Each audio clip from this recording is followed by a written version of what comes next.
Hello and welcome everybody who's watching this short promo video. I'm your host, Aurora Dawn Campbell, and I'm with the wonderful Jerry Udelson. Hello, Jerry. How are you today? Hi, Dawn. I'm wonderful. So nice to see you. Excellent. Excellent. Well, as usual, we like to do a promo with the founder of ICW in person.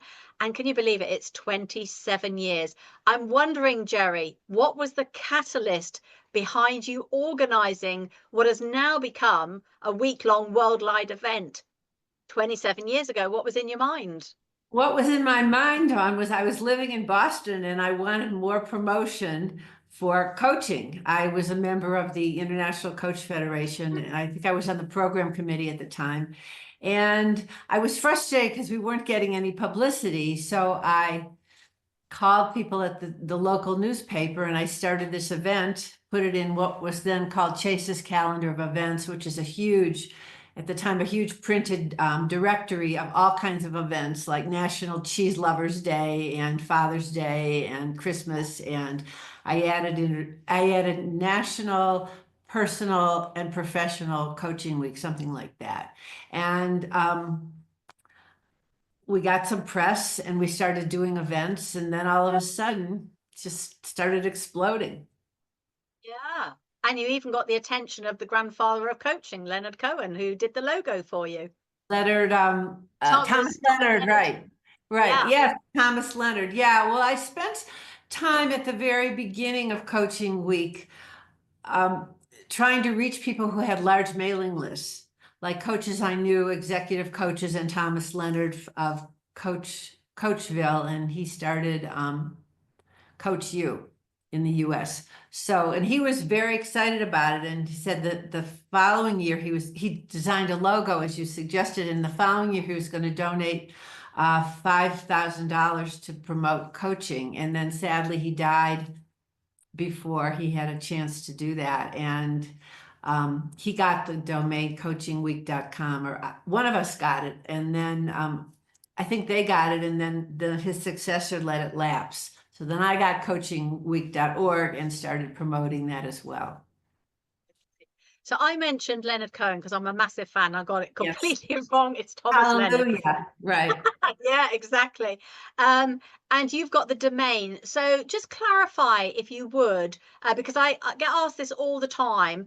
Nobody owns International Coaching Week, do they? This is a gift to the industry from you, as it were. Absolutely. Nobody owns it. I had transferred the domain to International Coach Federation maybe 10 or 15 years ago because it just got out of control for me. It was just too much for me.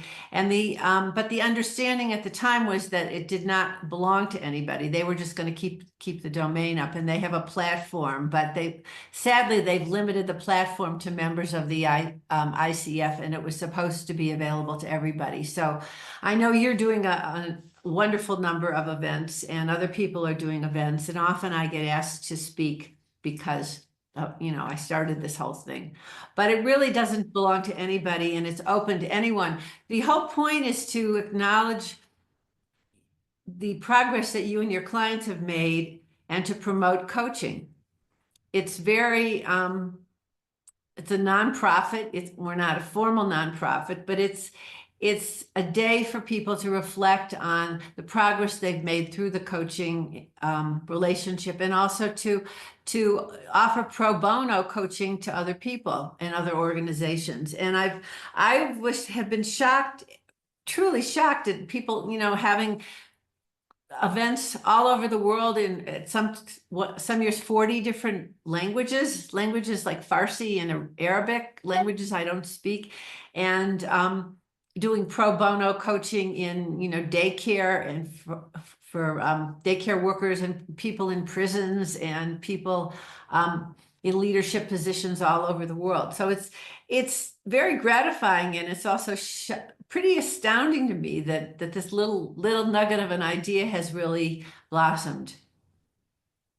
I mean, it's nearly 10 years since we got behind it, and you and I have been talking on a regular basis about it. Years. And I remember you saying it was to offer free coaching to demonstrate what coaching is, Mhm. but also to open it up to people who not only couldn't afford coaching, but didn't know how results orientated it was. So you were encouraging coaches all around the world to do a pro bono coaching session. We don't use the word free as it's not got negative connotations, but a pro bono complimentary session. And as you say, we make this event complimentary for everybody, regardless of their accreditation or their coaching community, because we're very passionate about CPD and we don't charge for CPD credits. So it's open. And as you know, we have thousands of people coming on, and we've even had clients hire coaches on these sessions Great. by the chat box. And we usually are full a year in advance of speakers waiting to come on and contribute and share their tools, tips, techniques, and expertise. So it's really grown into a massive event, not just for the speakers, not just for the coaches, but also the public who are also curious as to what it is. So how would you envisage or like to see your legacy developing in the next 27 years, I wonder, Jerry, because clients are presenting ever sophisticated and complex issues, particularly post-COVID. So what could we do with this going forward, do you think? That's a great question. That's a great coaching question. Kind of stopped me in my tracks there. I would just like to see it expand, and I would like people who are not have not jumped on board, like coaching.com and some of the other large coaching training schools and other accreditation organizations, say in other countries that I'm not even aware of. I'd like to just see more and more people jump on board and really use this as a way to talk about coaching, teach people what coaching is, and exemplify it by offering pro bono coaching and doing demos and all that. And you know, it's really was never intended as a way for people to just market themselves. It was really about offering something, and if people want to jump on board and hire you as a coach, fabulous. But it really was totally a gift to the world, and that's how I'd like to see it continue, that you know that it is a gift to the world. You know, I don't see, you know, having cards happy coaching week or anything, but it's just, you know, and I feel like it's a great legacy, but it was an inadvertent legacy. You know, to me, the legacy that I leave is the impact that I've had on my own clients and on the people that I've met in my life. So I think it's much bigger than one individual.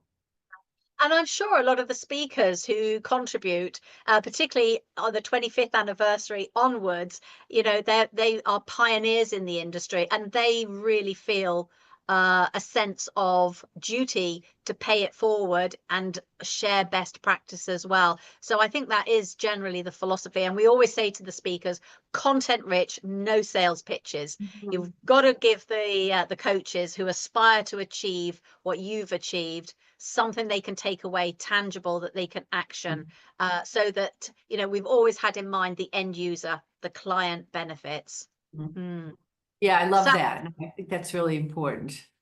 yeah, definitely. So anybody who's listening to this, everybody who's listening to this, wherever you are, date for your diary, put it in the diary now, make sure it happens. It's a date for yourself. It's a date to yourself.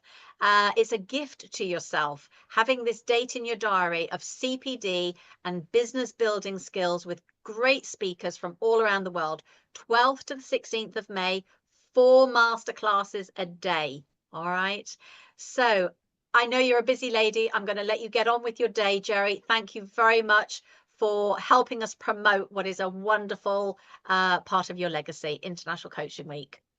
And thank you, Dawn. Thank you so much for promoting this. And thank you for everybody who's listening and everybody who's going to be participating. It's going to be It's another great. great event. Every year it gets bigger and better, Jerry. Right. Thank you so much. Thank you.